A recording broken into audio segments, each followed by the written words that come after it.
Very good evening to everyone and welcome to this next in our Music Revival online session. This is Christopher Dagen coming to you from my home in KwaZulu-Natal. On the 29th of April, this is Saturday, our in-concert session of classical music. This evening I'll be playing a selection of what I've called classic nocturnes, program focusing mainly on the nocturnes of the composer Frédéric Chopin, as well as music by John Field, who was a great influence on Chopin, and Franz Liszt, and also a very beautiful nocturne by Ottorino Respighi.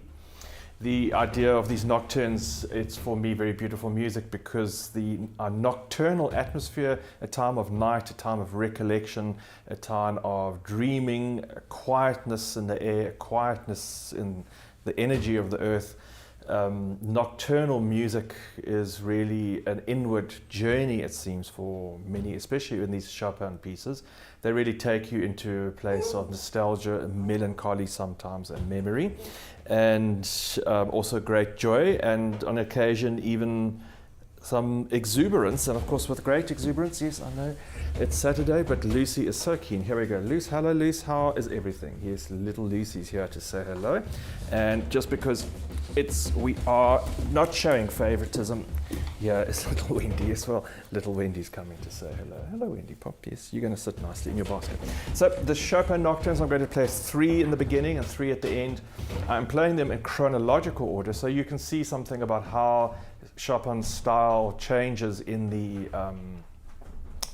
across his life, from a very direct and not I wouldn't say simplistic, but a very straightforward idea in the first nocturne to more complex ideas and more detail and more subtle nuances in the later nocturnes. This nocturne style, as I said, you'll hear from John Field later, but really it depicts or consists of a very clear chordal passage, say in the left hand,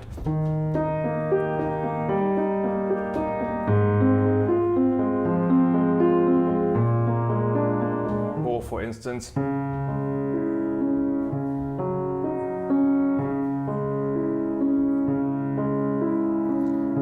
so a very accompanying outlining of a chordal framework. And on top of that, the right hand in the piano sings like a singer. It's always very much this idea of there's just a single melodic line in the right hand. And Chopin was so emphatic about this that any pianist playing this music had to listen to and had to be aware of the fact that when you sing, when you physically sing a melody, it's not just about playing the notes on the piano. What you can do on the piano is not the same as actually manifesting the vocal line. When you sing a melody, the distance between notes becomes difficult to sing. Big leaps, the nuances of moving from one note to another, and the way that we sing vocally is not the same as just playing the notes. And so the hands had to follow the internal line. It's almost as though the pianist is singing internally, creating a line vocally, which they are not manifesting, they are not making the sound, but the hands are reflecting, and the timing in the hands are reflecting as though one is singing. It's that internal reflection, it's the feeling of actually singing a melody inside that the hands are reflecting on the outside. And this is very crucial. So in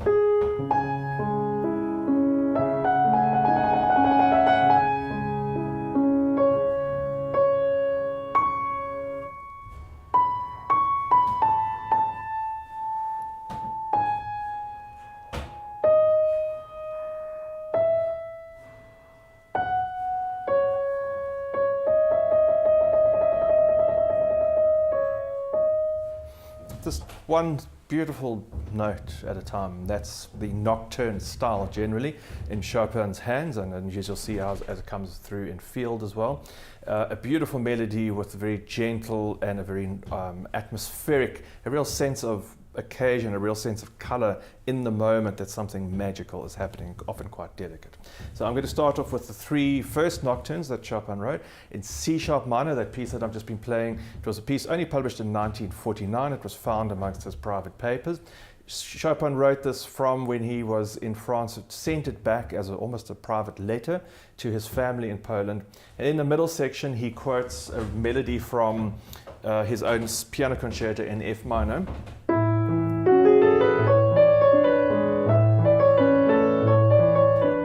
rich in the F.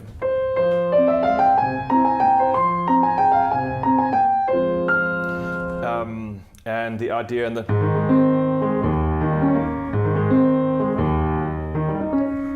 piano concerto. It's a very prominent theme in the last movement. So there's a definite reference that Chopin makes in a musical quotation of one of his own compositions that his family would have known and had a very clear recollection of as a positive memory of when they were together. And so to include that in the middle of this very heartbreaking, nostalgic music is almost like a secret gathering, a secret message between the two.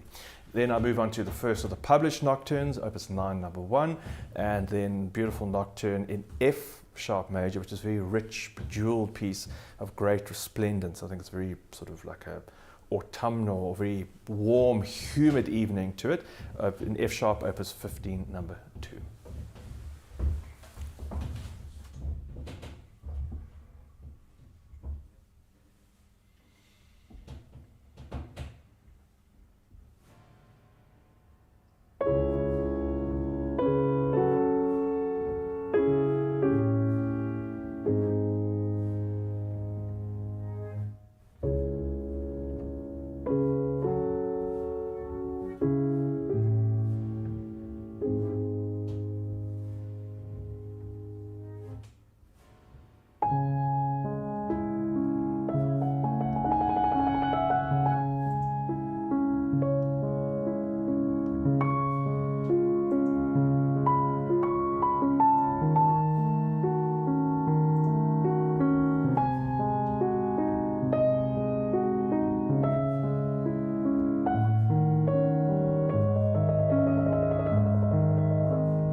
Well, you can't deny the ravishing beauty of that music.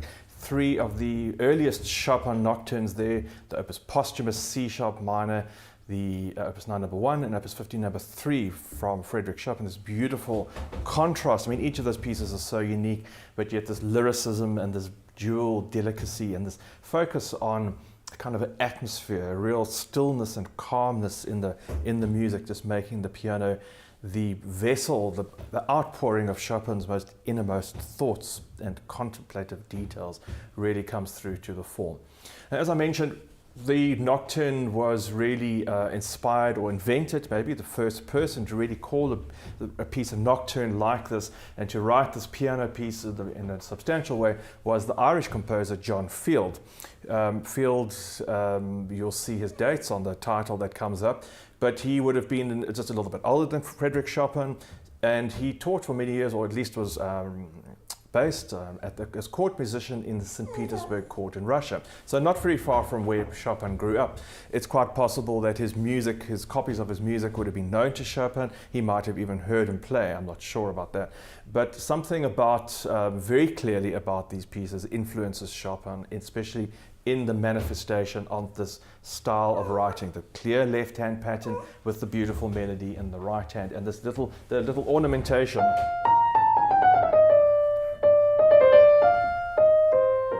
Those little details which you'll see in Field's Nocturne, which I'm going to play for you now, one of the Nocturnes that he wrote, number 5, a very simple piece, but you can see that it's the essence of this detail that it comes through. The second piece then I'll play for you is by Ottorino Respighi. Well, I'm not sure if I've got the order. Leon, which is next, Liszt or Respighi? Respighi, I think. Liszt is third. Okay. So Ottorino Respighi second. So this is a 1904 piece by the Italian composer Ottorino Respighi, a piece that composer we don't generally associate with writing or piano music. He's very well known for his orchestral music. But one of the amazing things about these live streams, again, is one of our supporters or followers, John in Hilton, messaged me about a year or two ago during the live streams and said, you might know this piece. I'd never heard of it, but it was something that John was very fond of, and he sent it to me and he said, you might quite like it. Well, it's become one of my favorites. It's another Nocturne, this time by the Italian composer Respighi, as I say, but written in a very unique style. There's something magically pulsating about this music, something very, very unique. It's very interesting music. And then the third piece I'll play for you from this set, not called a Nocturne, a Consolation by Franz Liszt. We always think of Liszt's music as very dramatic, very outgoing, very stage performance music. But Liszt also had a very open-hearted, generous nature, and I think it really comes through in this Consolation, this moment of generous comfort, you might say. It's a very atmospheric and very, very beautiful piece. And I'm just thinking I broke a string yesterday, so there is a dead note, and I'm not sure if I have to use, in fact I do have to use it, just would be in that spot. Anyway, so here we go. This is music by Field, Respighi and Liszt.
Pieces of music there, I think, with an extraordinary, profound, really beautiful sentiment. Respighi and Liszt Consolation. Before that, the Field Nocturne, the fifth of the Field Nocturnes, I should play some more of those pieces. There's some very beautiful music in there. I'm going to carry on then with the program with more of the Chopin Nocturnes. I'm moving now to the later period. We heard from his Opus 9 and Opus 15. These next pieces are now from the last years of Chopin's life, Opus 55 and Opus 62.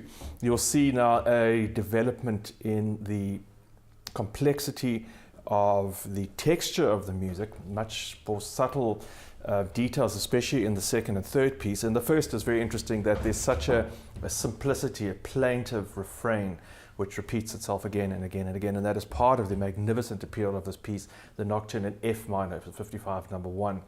It really is something that's very unique, I think. It's a captivating piece. People hear it once, people have never heard it before even. You hear it the very first time.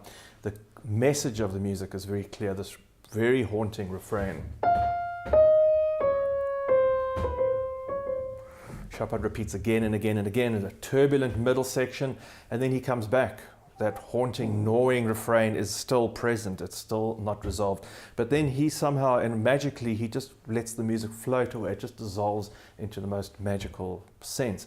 The accompanying Nocturne Opus 55 number 2, very detailed left-hand pattern. Chopin's now really moving away from these very simple chordal patterns.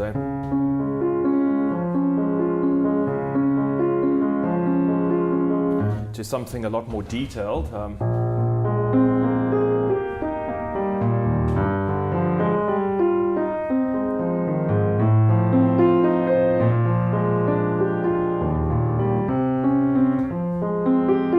All these subtle nuances, these subtle extra notes and little interests which keep focusing your ear not just to the beautiful melody in the right hand, but also pointing out all these fascinating details and little jewels as the music moves through, which are now in the left hand, an added bonus extra, just a little light note, subtle twinge on the palette here and there. And then the last piece I'll play for you this evening is the Nocturne Opus 62 number 1, and this is really one of his great, most beautiful nocturnes in B major. It has such a resplendent rose-colored hue to it. The middle section and passages in it have a certain exoticism. It almost sounds like an exotic scale or an exotic moment that he encounters. Very, very beautiful music. And then the return of the melody.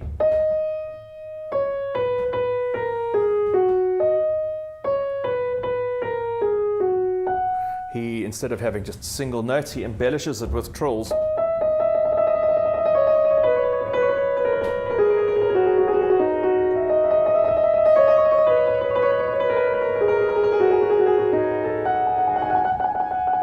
It's a very complex little piece to play, but really one of Chopin's magical moments there. So these are nocturnes in F minor, E flat, and the very famous, or very beautiful nocturne in B major, Opus 62, number 1.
can't say that's rather extraordinary music. The Nocturne in B major there by Frédéric Chopin, opus 62. Before that, the two Nocturnes, opus 55. That does bring us to an exploration of this music of Chopin Nocturnes, as well as a few other composers, Liszt, Respighi and Field in between. The good news is what I've played 6 Chopin Nocturnes this evening, and there I think about 20 or 21 in total, so there's a few more to go. Hope you've enjoyed this selection of music. Thank you to Leon at the controls this evening. Thank you very much. And thank you to Lucy and Wendy for making an appearance. Thank you for everyone who has supported me, and who especially in the last few weeks who have come forward with very generous support for the annual live stream Vimeo platform, which makes this Vimeo selection be able to share very easily to Facebook and to YouTube, as well as the live stream studio software which we use, which is very, very predictable. We seem to have come to discover the issue which we had recently in our live streams was actually to do with a faulty transformer on the system, which was causing mayhem in the electronics of a number of the pieces of equipment, and in particular in the live stream feed. So it was actually coming from a simple little faulty transformer in our plug and our power system, which was very, very strange indeed. But it seems like that is now eradicated, and we won't be using that one again. Yes, Lucy, I can see little Lucy wants to come just to say hello. Yes, Lucy is very excited. So thank you everyone for coming along tonight. I hope you've enjoyed the selection. I won't be here this coming Wednesday, but in 10 days time I'll be back for another live stream for Piano Hour, and then for the in-concert session after that. Look forward to seeing you there. Stay well and look after yourselves and keep well.